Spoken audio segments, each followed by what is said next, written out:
ҳунарҳои мардумӣ ҷузъи ҷудонопазири фарҳанги миллӣ буда барои ташаккули меъмадаи ҳаёти ҷомеа нақши бориз дорад. ҳунарҳои миллӣ аз қабили зардозӣ, сӯзанидозӣ, қуроқдозӣ, гулдозӣ, заргарӣ ва амсоли инҳоро метавон гуфт, ки зиннатбахши ҳаёти фарҳангии миллати тоҷик ба ҳисоб меравад. бо мақсади рушду тараққиёти анъанаҳои миллӣ ва тарғибу ташвиқи он, бо ташаббус ва дастгирии асосгузори сулҳу ваҳдати миллӣ, пешвои миллат, муҳтарам Эмомалии Раҳмон, тадбирҳои муҳиму саривақтӣ андешида шуда, ин ҳунарҳои миллӣ дубора эҳё гардиданд. аз ҷумла дар робита бо ҳунарҳои дӯзандагӣ дар шаҳру ноҳияҳои мамлакат коргоҳу корхонаҳои хурду бузург ба истифода дода шуданд.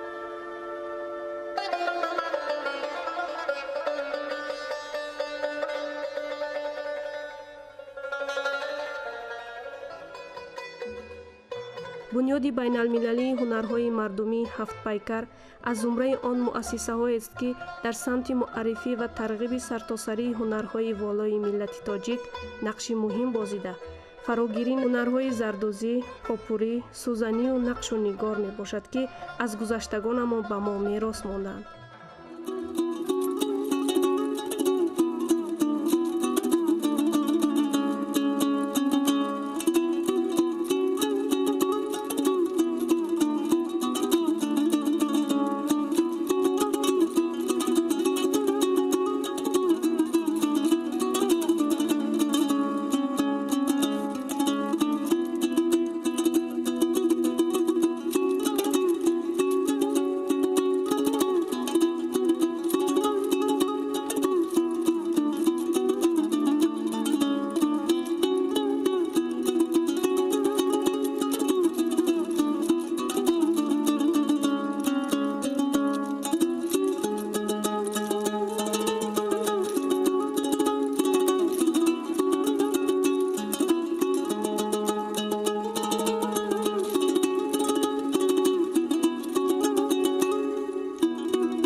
зардозӣ навъи хеле қадима ва панҳшудаи ҳунармандон дар байни халқҳои Осиёи Миёна мебошад. зардозӣ дар асрҳои 17-19 дар Бухорову Самарқанд, Хатлон ва Ҳисор ривоҷу равнақ ёфтааст. дар қаламрави Тоҷикистон ва дигар ҷумҳуриҳои Осиёи Миёна истеҳсоли маснуоти зардозӣ васеъ ба роҳ монда шуда, зардозон дар коргоҳҳои хурду бузурги истеҳсолӣ ба духти маҳсулотҳои зебову дилрабо машғуланд. зардозӣ навъҳои гуногун дорад ва мо тасмим гирифтем, ки дар барномаи навбатӣ оид ба ду навъи он маълумот диҳем.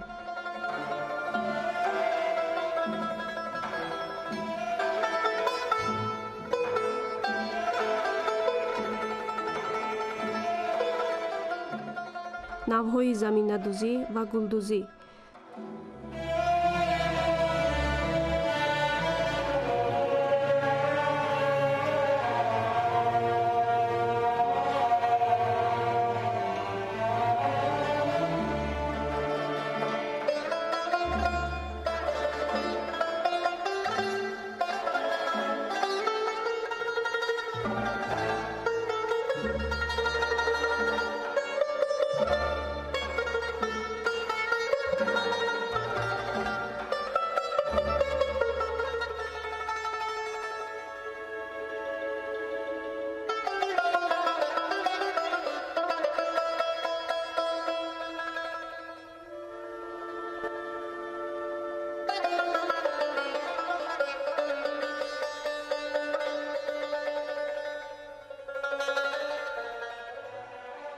дар миёни мардум ин ду навъ маъмултар мебошад.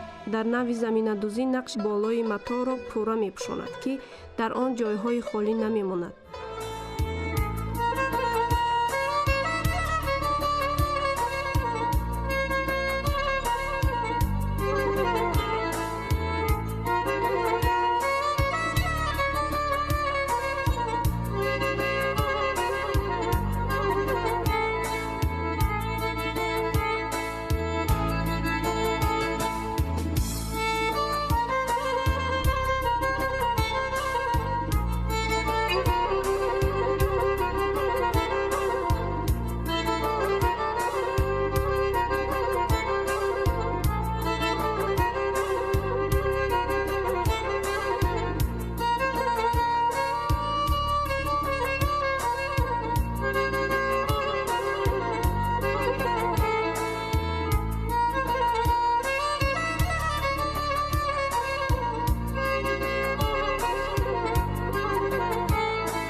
навъи дигар ин гулдӯзӣ мебошад ки нақш танҳо рӯи қолаб, яъне пораҳои аз коғазу кардон бурида шуда зардӯзӣ мекунанд.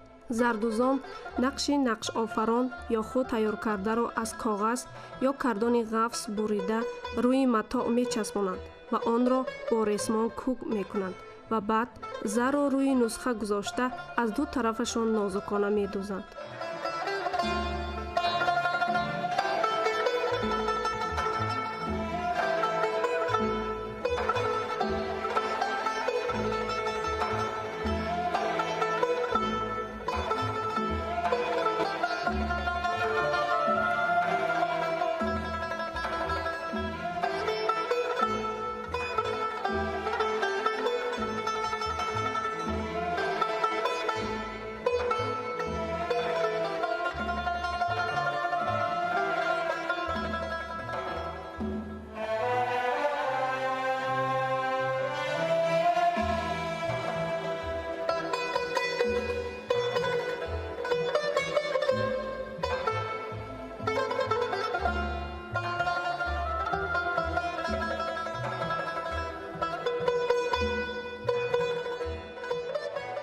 ҳангоме ки мо вориди ин коргоҳ шудем, бонувонро саргарми кори хеш дидем, ки ба духтани зардӯзӣ машғул буданд. усули заминадӯзӣ заҳматталаб буда хеле мураккаб ва нозукиҳои зиёд дорад. бо ин усул аз замонҳои дур то ин ҷониб ҷомаву тоқӣ, рӯйпӯш, камзулчаҳои занонаву мардона духта мешуд. ҳоло бошад навъи гулдӯзӣ маъмул буда, зардӯзон нозукиҳои ҳунари гузаштагонамонро идома медиҳанд. дар айни замон нусхаҳои наву зебо ба монанди аспи болдор, нақши паррандаҳои воқеиву тахаюлӣ, гулҳои зебо, нақши анор ва гули он, чодари арӯсӣ, нақши симурғ ки ҳамеша бо зебогиҳояш таҷассумгари самимият, меҳру муҳаббати инсоният наққошӣ мешавад, кас аз диданашон ҳаловат мебарад.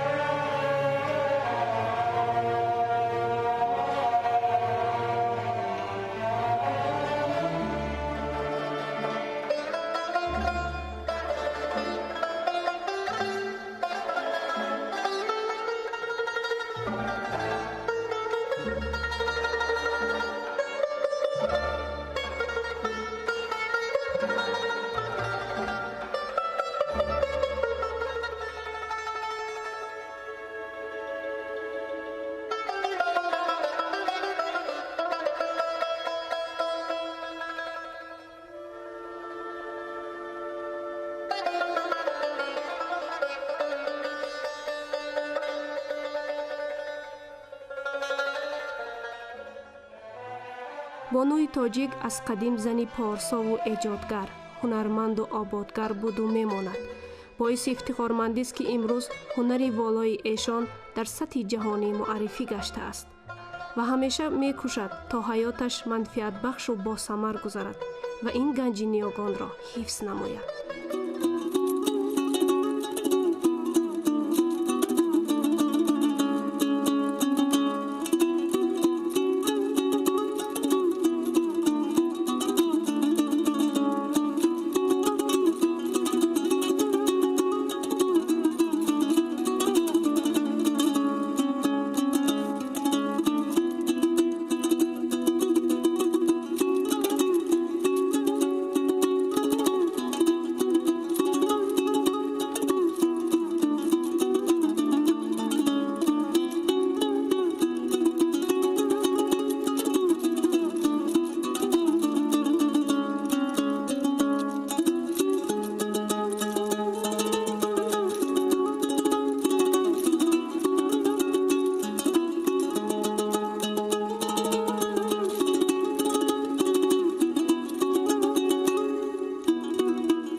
зардӯзӣ нави санъати ороишӣ амалӣ буда тавассути риштаҳои зар дар рӯи матоъ нақшҳои гуногун духта мешавад.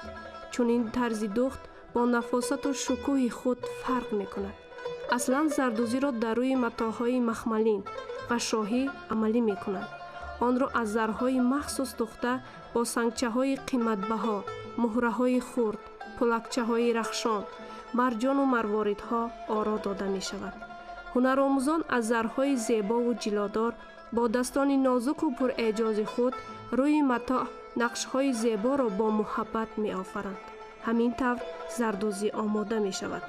занону духтарон бо мақсади пурра аз худ намудани ин ҳунарҳо зиёд кӯшиш ба харҷ медиҳанд.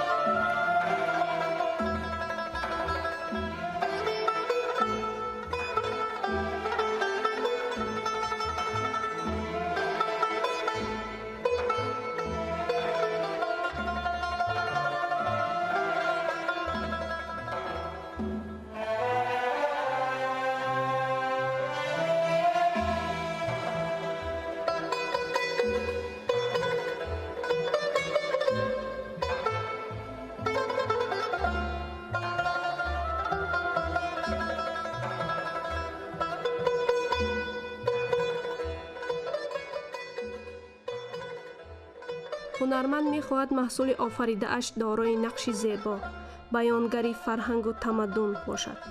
онҳо кӯшиш доранд ки осори ҳунари ниёгонро аз қаъри таърих берун кашанд ва дар сабку услуби нав ба маъраз гузоранд. воқеан ба дастгоҳҳои онҳо наздик мешавӣ, дунёи тахайюлоти онҳо гуногун аст. дар назди дастгоҳҳои корӣ нақшҳои гуногун бозгӯи таъриху фарҳанги бой аст.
зардӯзӣ заҳмати хеле пурмашаққату вақти зиёдро металабад.